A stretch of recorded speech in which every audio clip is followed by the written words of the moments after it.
కార్మిక చట్టాలకు వ్యతిరేకంగా కేంద్ర ప్రభుత్వం తీసుకున్న నిర్ణయాలకు వ్యతిరేకంగా దేశవ్యాప్తంగా జరుగుతున్న సార్వత్రిక సమ్మెలో భాగంగా కడప జిల్లా మైదుకూరులో సిఐటియుసి ఆధ్వర్యంలో నిరసన కార్యక్రమం నిర్వహించారు.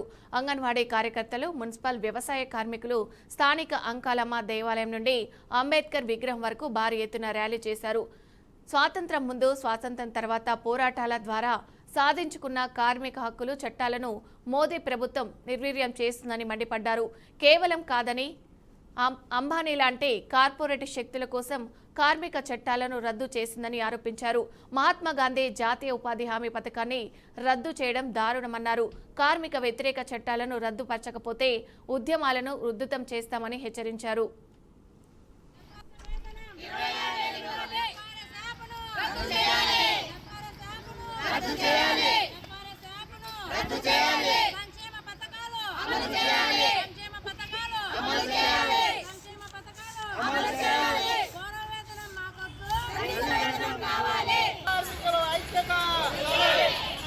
సమాన పనికి సమాన వేతనం, సమాన వేతనం ఇవ్వాలి.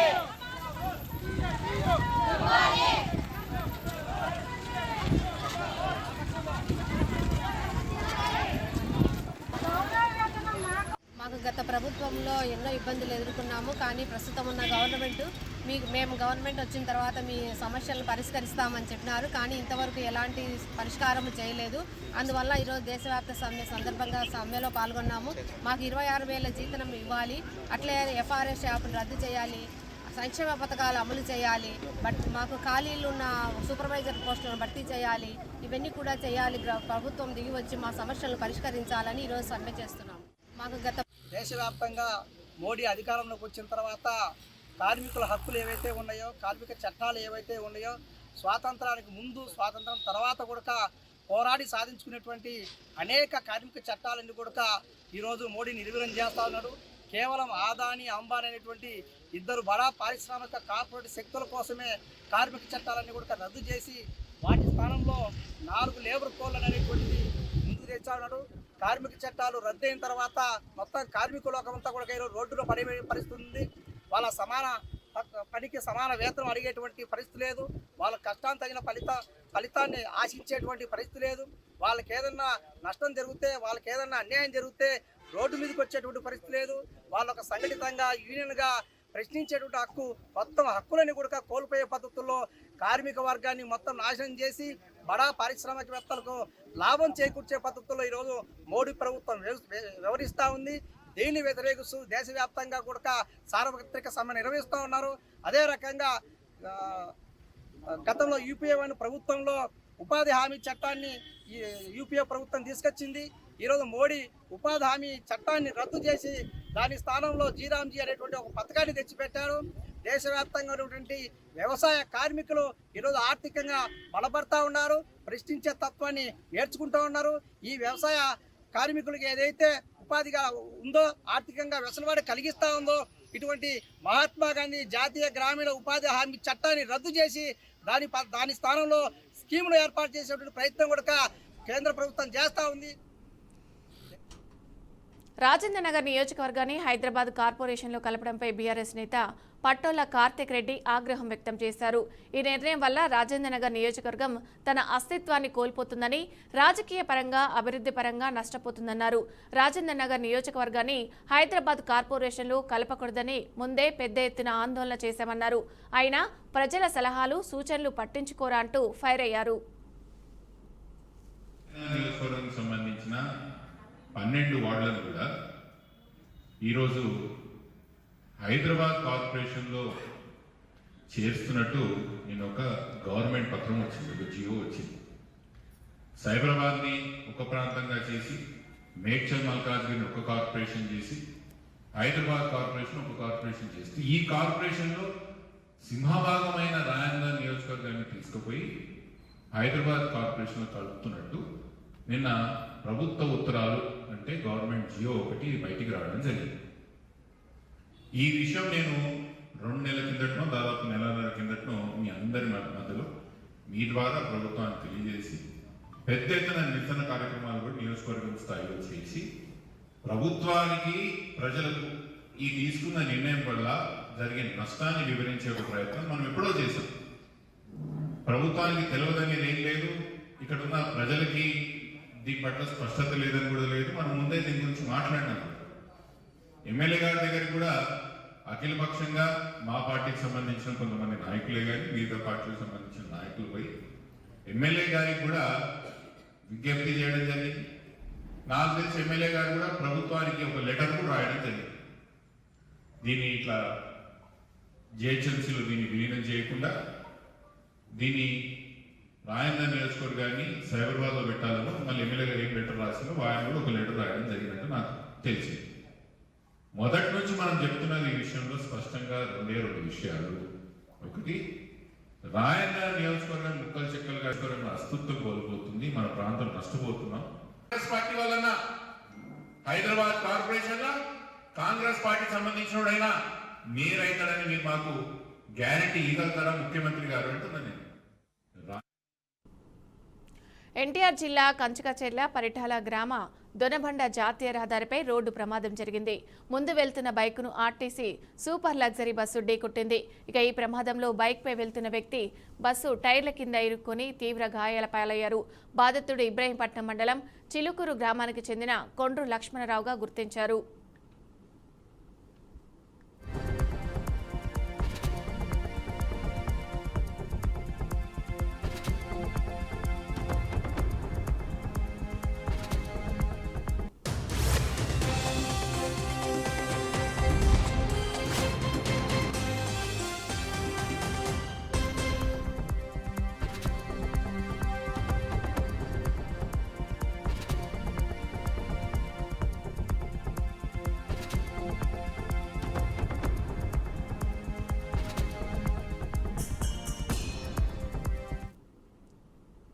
కోనసీమ జిల్లా మామిడికుదురు గ్రామంలోని ఆల్కాస్ట్ కాలనీలో భారీ అగ్ని ప్రమాదం సంభవించింది. ఒక ఇంట్లో గ్యాస్ సిలిండర్ పేలడంతో ప్రమాదం జరిగినట్లు స్థానికులు తెలిపారు. ఇక ఈ ప్రమాదంలో 10 తాటాకుల ఇళ్లు కాలి బూడిదయ్యాయి. సంఘటన స్థలానికి చేరుకున్న రాజోలు ఫైర్ ఇంజన్ సిబ్బంది మంటలను అదుపు చేశారు. ఇక అనంతరం తహసీల్దార్ కుమారు బాధితులను ఓదార్చారు.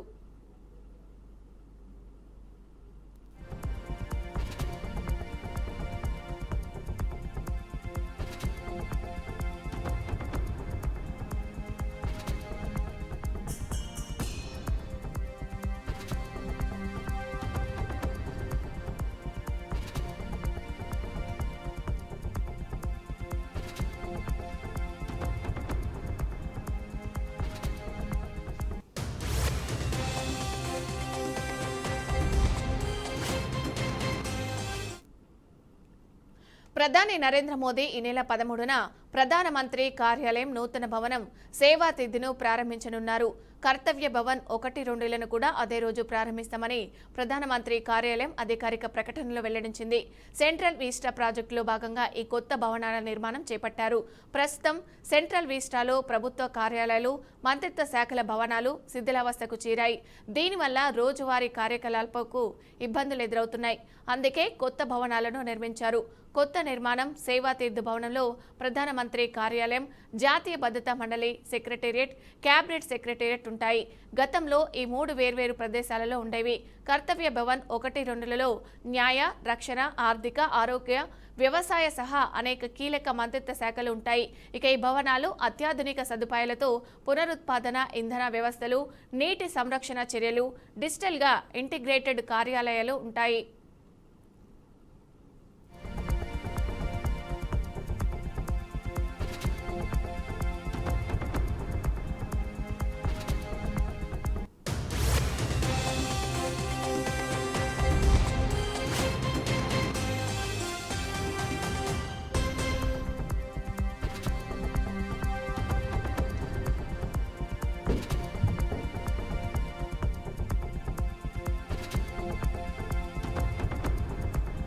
ఢిల్లీలోని అరుణ్ జైట్లీ స్టేడియంలో శీతల పానీయాల కల్తీ, పరిశుభ్రత లోపంపై వస్తున్న ఆరోపణలను Delhi and district cricket association తీవ్రంగా ఖండించింది.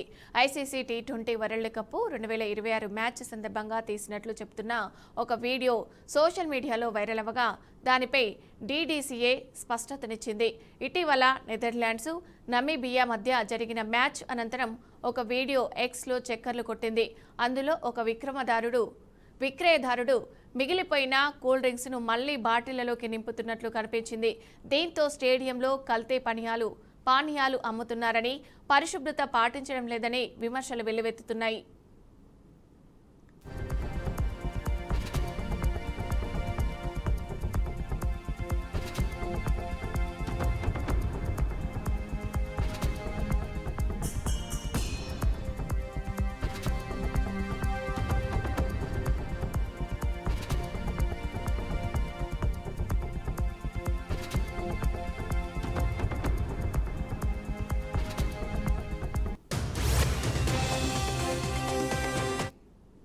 ఈ ఆరోపణలపై డీడీసీఏ ఒక ప్రకటన విడుదల చేసింది. వాస్తవానికి ఈవెంట్ మార్గదర్శకాలకు అనుగుణంగానే స్టేడియంకు చెందిన అధికృత కాంట్రాక్టర్ ఈ పని చేశారని తెలిపింది. పొడి, తడి చెత్తను వేరు చేసే క్రమంలో వినియోగించని పానీయాన్ని పారవేసే ముందు బాటిళ్లలోకి తిరిగి పోశారు. ఇది వ్యర్థాల సేకరణ ప్రక్రియలో ఒక భాగం మాత్రమే అని వివరించింది. ఇక అనంతరం ఆ బాటిళ్లను తమ వేస్ట్ మేనేజ్మెంట్ రీసైక్లింగ్ పాలసీ ప్రకారం బాధ్యతాయుతంగా పారవేసినట్లు డీడీసీఏ స్పష్టం చేసింది. తాము స్టేడియంలో అత్యంత కఠినమైన పారిశుద్ధ్య నిబంధనలు పాటిస్తామని అంగీకరించిన వాణిజ్య ఒప్పందాలు, కార్యాచరణ ప్రమాణాలకు లోబడే కూల్ డ్రింక్స్ సరఫరా జరిగిందని డీడీసీఏ తన ప్రకటనలో పునరుద్ధరించింది.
బ్రేకింగ్ చూస్తున్నాం. తూర్పుగోదావరి జిల్లాలో పెను ప్రమాదం త్రుటిలో తప్పింది.